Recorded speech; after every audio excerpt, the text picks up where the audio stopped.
Hello everybody!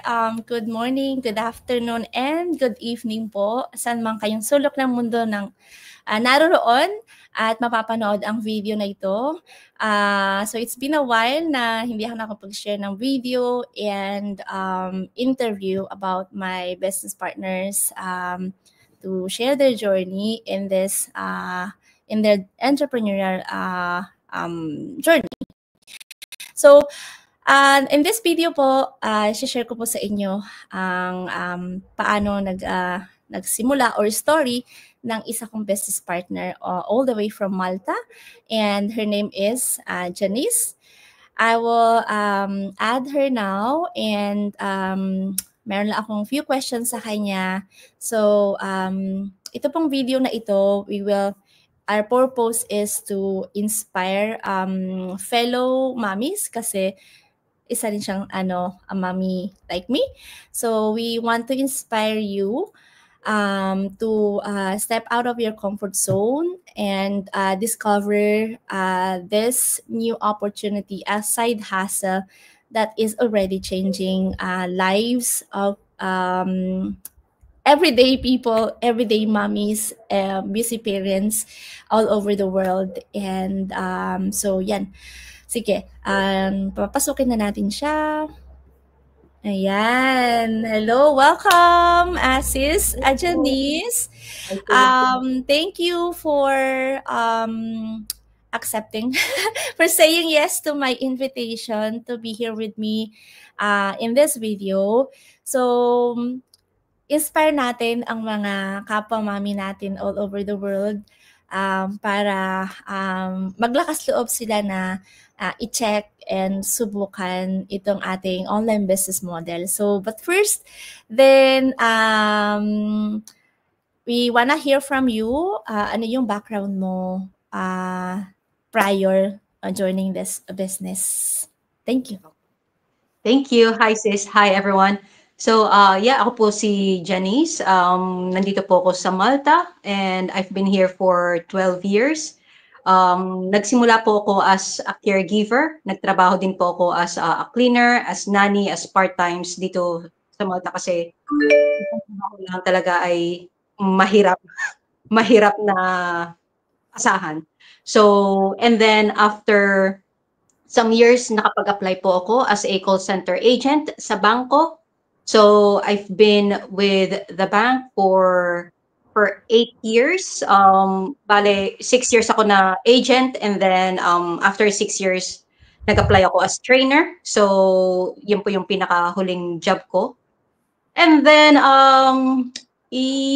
lumipat po ako ng trabaho just last year, again, as another call center agent. As in a fintech company naman. So, nabanggit po ni Coach na isa po akong nanay. So, yes, I am a mother. I am actually a single mother and ang anak ko ay 12 years old na. Actually, bago po ako pumunta ng Malta, 7 months old pa lang siya nung iniwan ko. But then, luckily, after 5 years na nagtatrabaho ko sa Malta, nakuha ko po siya. So, I'm so blessed and glad na magkasama na po kami dito sa Malta ngayon. So, nice. Yes, ito po yung background ko. Okay, thank you sis for sharing. Okay, let's go to our shout out to all those single mommies. Di ba? Playing single mommies. And so our next, our first question, no? Which is, there you go. Why did you start your online business, sis? Yes. So, before I started the online business, naghahanap na po talaga ako ng extra income. So, kasi nga, nabanggit ko kanina na mag-rely lang sa isang trabaho is super difficult sa dami ng kailangan bayaran na utang. Nandiyan ba rin yung buwan-buwan na expenses. So, hanap talaga ako ng hanap na pwede kong pagkakitaan as much as possible, something na magagawa ko habang nasa bahay ako. Ang pinaka nag-push sa akin talaga is last year na we were made redundant. So, nagsarado yung pinagtatrabahoan kong bangko. So, lahat kami nawala ng trabaho. And it was really a wake-up call for me na kahit itong napakalaking kumpanya, pag nagsara sila, pag di ka na kailangan, magsasara sila. So, wala talaga wala silang ganong, parang hindi ko masabing walang pakialam, pero pag di ka na kailangan, di ka na kailangan. And being a third country national dito sa Malta, mahirap maghanap ng trabaho. And may ultimatum po kami na from the last day namin sa company, may 10 days lang kami bago makahanap ulit ng, so kailangan makahanap na kami ng bagong trabaho para makapag-stay dito, or if not, then we're gonna be deported. So kailangan namin umuwi. So anyway, at that point, buti naman nakahanap ako ng trabaho, but still, at the back of my mind, I cannot just rely on this one job. So I need to find another job. I need a plan B. And actually, before these things happened, something happened, like personally in my life, about 2 years ago when I lost my eldest brother. And he's just 40 years old, and from that time, kasi super close yung edad namin, na parang naisip ko na every day pwedeng mangyari din sa akin yun.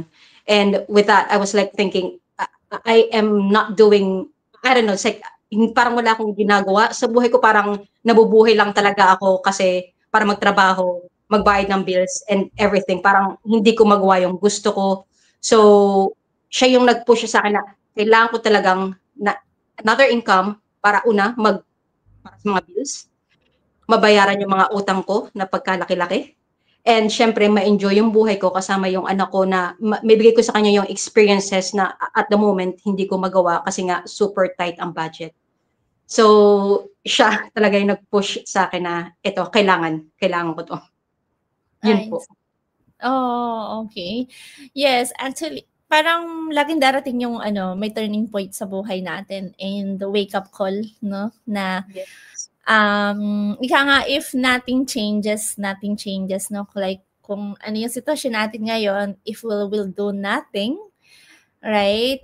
Walang Exactly. mababago, no? Tama. And it all starts from within us, no? Kailangan mabago muna tayo bago talaga and wow, actually parang ganun din nung nag-start din ako sa business. Actually is ang turning point ko naman nun is my son nung na-diagnose siya with autism. Siya talaga yung sabi ko, I wanna be there for him.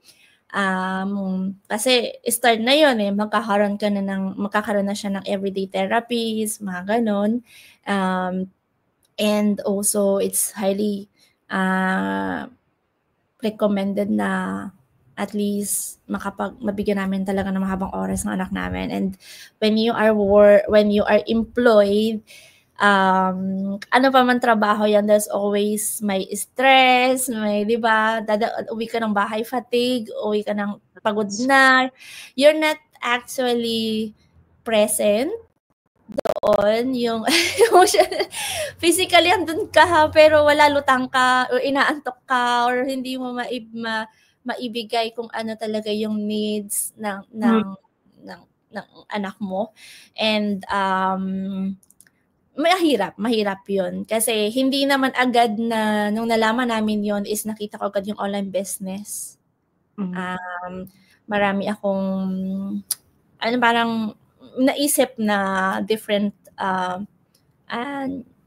ways or bagong venture. Pero, sana nga travel agency yung umpisahan ko. But then, I think naging redirection ni God itong online business. And kaya go and the rest is history, no? It's been such a huge blessing for me.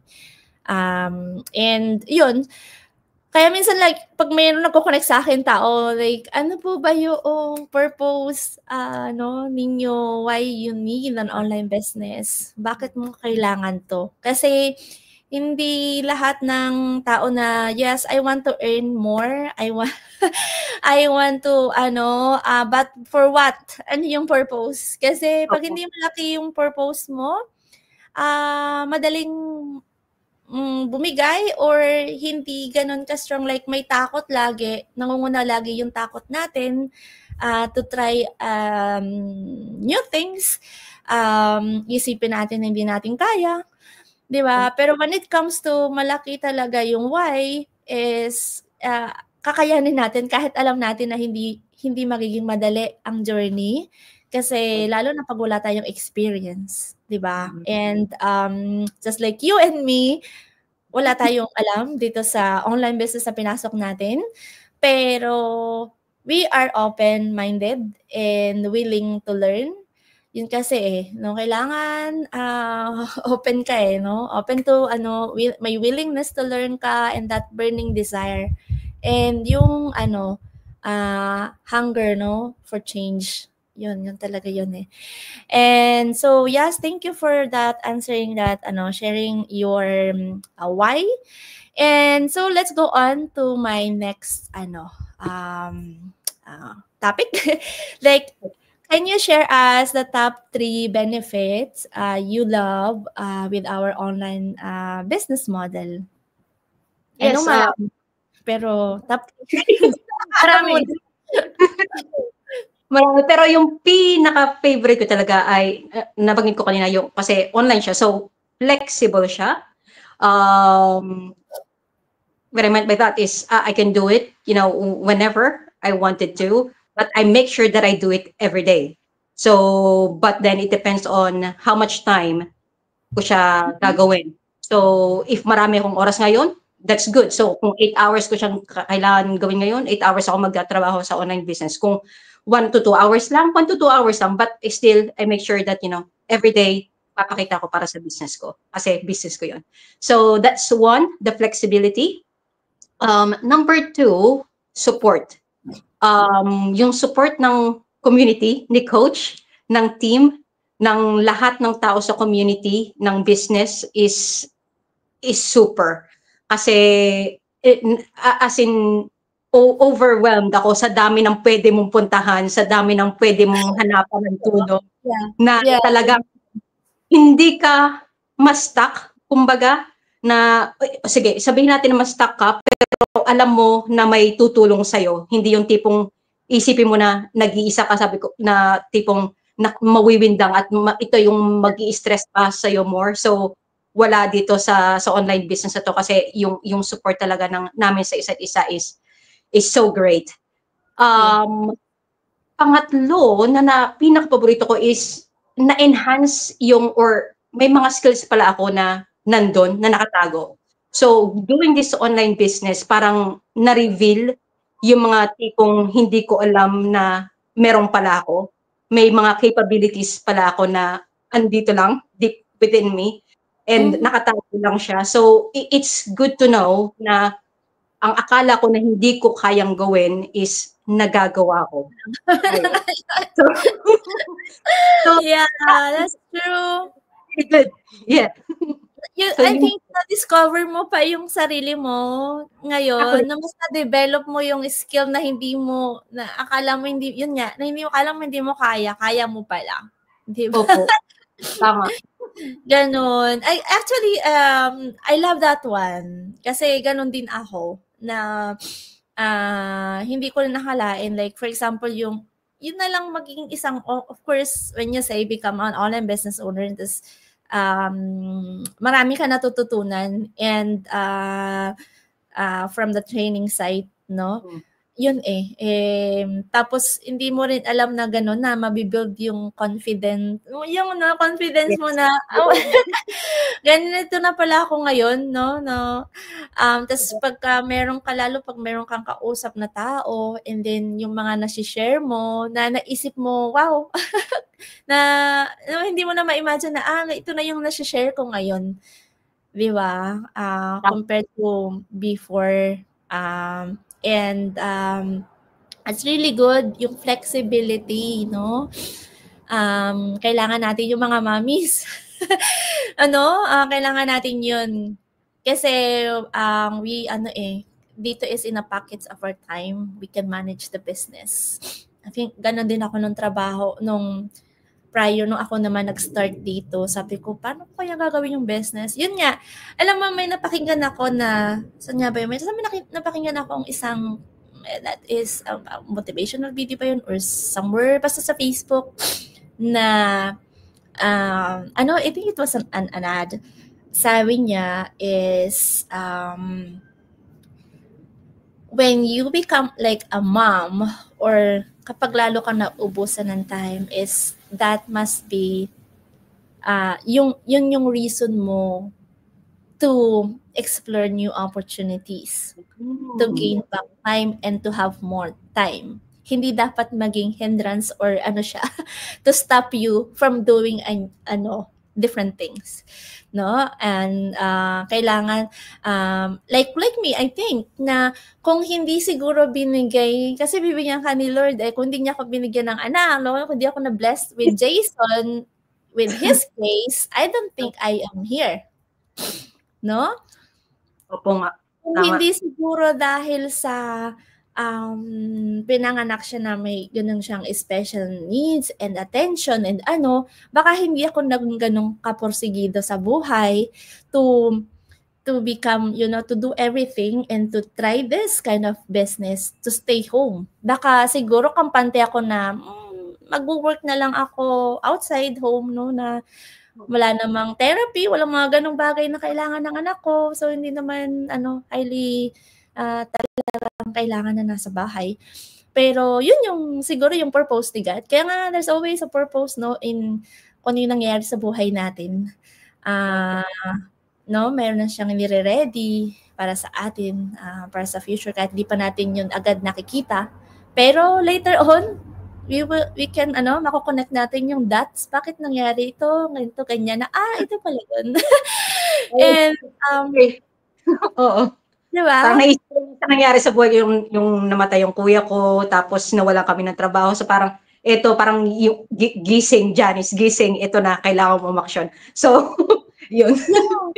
Kaya nga, I think it's really good na nag-connect tayo ngayon para ma-share ito. Kasi for sure, marami ding mga katulad natin na or mommy man or hindi pa or planning to be a mom. Ako lang talaga mai-suggest ko to hindi lang sa mga experience natin, pero is when you are planning to become a parent, you will realize how important is time, freedom for your family. Yes. Oo, kasi once you are ngayon okay lang pag wala ka pang anak. Okay lang, employed ako, work, ganyan, doble trabaho, 3, kung ano man, ilang oras lang yung mo. Pero once na meron ka ng anak, paglabas ng baby mo, it's like ayaw mo na siya iwan, diyan ka na lang sa bahay, no? Ganon. And hindi naman pwede. Hindi naman pwede isa lang yung provider ng lalo pa na pag single mom ka pa, so yan ang pa ng tulong sa parents mo, just like you. Pero when you are kayong mag-asawa, partner, hindi kaya ang isang sweldo lang, lalo when you are in here, nasa abroad. Sabi nila, parang dali ng buhay sa abroad, pero not really. Hindi po madali ang buhay sa abroad. Mga OFW dito na iniiwan ang pamilya, isa pa yon, di ba? Marami. But anyways, hindi natin i-open this time kasi mahabang discussion yon. So, anyway, salamat for sharing your top 3 benefits, sis. And it's already 18 minutes. Ang goal ko is approx 20 minutes only maximum for this one. I will be next video siguro we share more. Okay. More benefits of this online business. Sis, before we give yung instruction for the people to check out our business, yung one advice na iibigay mo sa tao, like kasi marami skeptical, marami they think that maybe it's a scam or they have like fear of taking action, taking the next step. Why they piece of advice mo, like you when you took action and just do our program. Ano yung advice mo sa ating viewers? Advice ko lang sa kanila is, kasi I've been there, so skeptical din ako, takot din ako, at takot din ako ma-scam, of course, right? So ang ginawa ko, nag-research talaga ako. Hinanap ko kung sino tong tao na nasaan na nakita ko at talagang nag-dig deep ako sa kung ano tong online business. So, syempre kailangan kong makapasok sa loob kasi kung wala akong impormasyon kung ano ito, so I need to get in. So, but then what I'm gonna say is, as what you mentioned earlier, kung gusto mo ng pagbabago, kailangan kang may baguhin. So, a lot of opportunities are knocking, and most of the time we ignore them. And if you're scared that it's a scam, then it is your responsibility to do your research, to do your due diligence and everything. And if you feel like, okay, it's not meant for me, then okay, then it's not meant for you. But if you feel like after the research you've done, pagkatapos mong magawa ng due diligence, okay, so legit naman pala to. So, okay, why not? Let's see how it goes. But the thing is, you have to take the leap.